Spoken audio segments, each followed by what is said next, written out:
Alô, alô, marciano. Aqui quem fala é da Terra.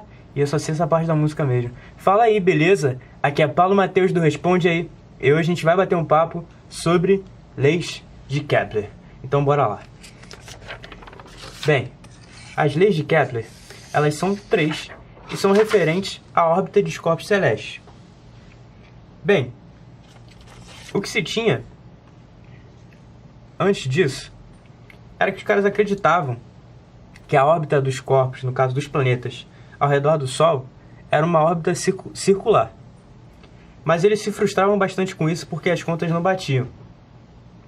E aí as leis de Kepler vieram para trazer uma ideia diferente em relação a isso e ver como de fato o movimento dos corpos celestes se dava. Então bora ver a primeira lei de Kepler. Ela diz o seguinte, ela é a lei das órbitas. Cada planeta se move em uma órbita elíptica, com o Sol ocupando um dos focos da elipse. Vamos lembrar então o que é uma elipse. A elipse ela possui dois focos, e uma forma de construir ela em casa, que é bem bacana, é vocês pregarem um prego aqui, beleza? Em dois pontos diferentes, e pegar um barbantezinho aqui, colocar um barbante em volta do prego, e fazer um movimento com lápis que seja limitado por esse barbante. A figura resultante vai ser uma elipse. E ela tem os dois focos, que no caso, para essa prática aí, são os pregos, beleza? Bem, considerando o que Kepler falou, a gente tem essa situação aqui. A gente tem uma elipse e um dos focos está o Sol e os planetas fazem um movimento elíptico, beleza? Agora, o que tem no outro foco? Não tem nada. Kepler não sabia dizer por que as coisas eram assim, mas ele descobriu que eram assim, beleza? Quem foi, de fato, formalizar isso, deixar tudo matematicamente bonitinho, foi Newton. Kepler não tinha base matemática para construir isso ainda, mas ele sabia que as coisas eram assim. E vamos para a segunda lei. Lei das áreas.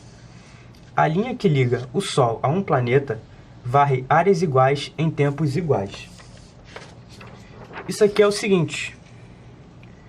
Imagina aqui, ó. O planeta está girando ao redor do Sol.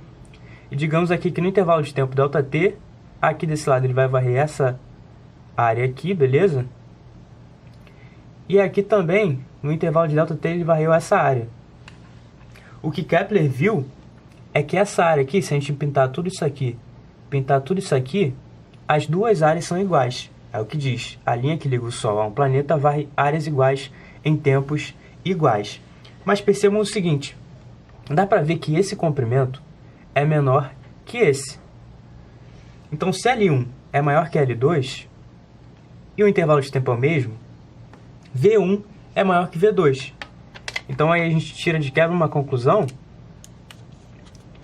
que a velocidade com que o corpo gira ao redor do Sol, que o planeta gira ao redor do Sol, não é constante. Mais do que isso, aqui a velocidade é menor do que aqui. Então, o movimento dele seria devagar, aqui ele teria uma aceleração, devagarinho ele acelera, beleza? Esse seria o movimento. E adicionando mais uma coisa, a gente tem aqui dois pontos importantes, que seriam um ponto da órbita em que o planeta está mais perto do Sol e o ponto em que ele está mais distante. O ponto mais perto se chama periélio. Pensa o seguinte, perto, periélio.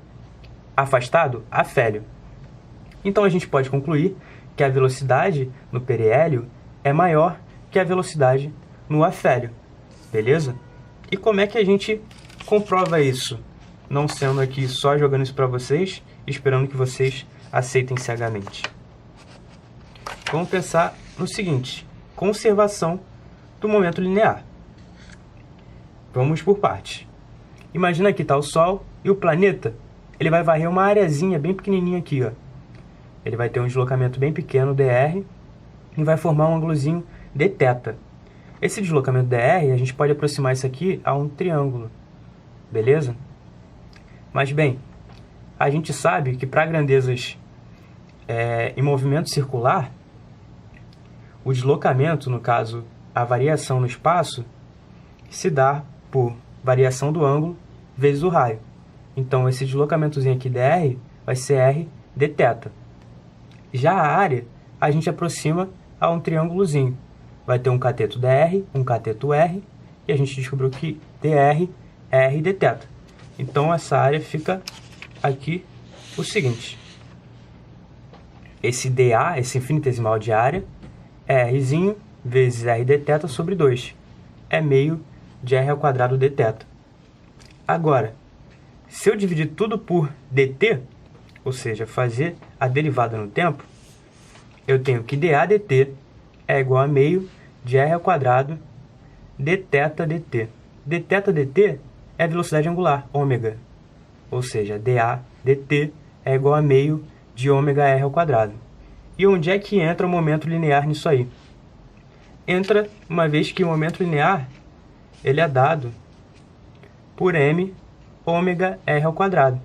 Então a gente pode fazer uma substituição e a gente finalmente vai ter o seguinte: dA dt é igual a L dividido por 2m.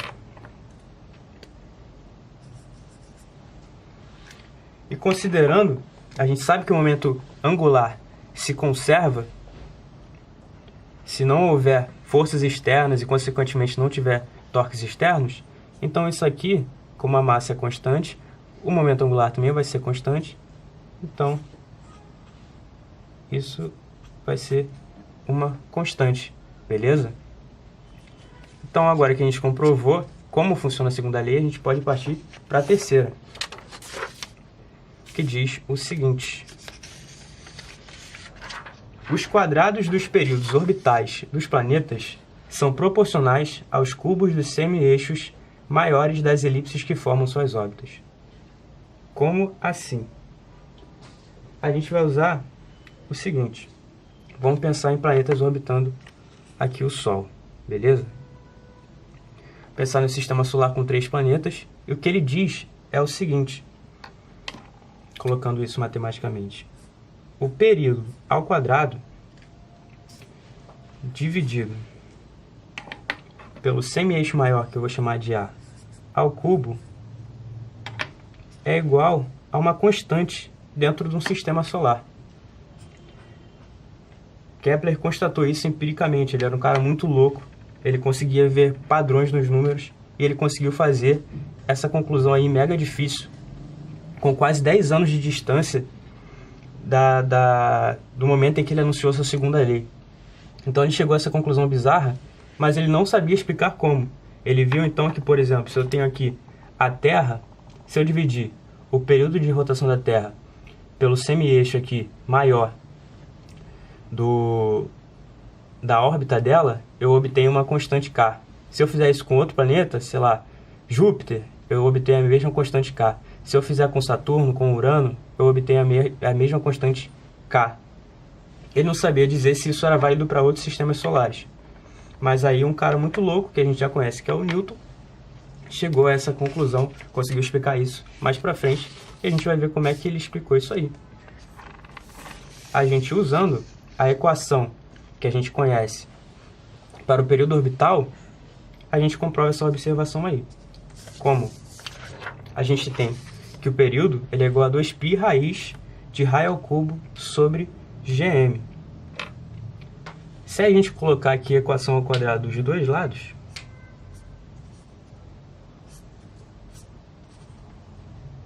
a gente tem que período ao quadrado é igual a 4π ao quadrado vezes r ao cubo sobre gm. Se a gente passar esse r ao cubo para o outro lado aqui, dividindo, a gente vai ter o mesmo formato da constatação de Kepler, porque 4π ao quadrado é uma constante, g é uma constante, e m é a massa do Sol. Por isso que para um sistema vai dar sempre a mesma coisa, porque a massa que importa é a do Sol. Para outros sistemas solares, vai considerar a massa dos outros sóis. Olha que louco. Newton era um cara muito sinistro mesmo. Esse vídeo te ajudou? Responde aí.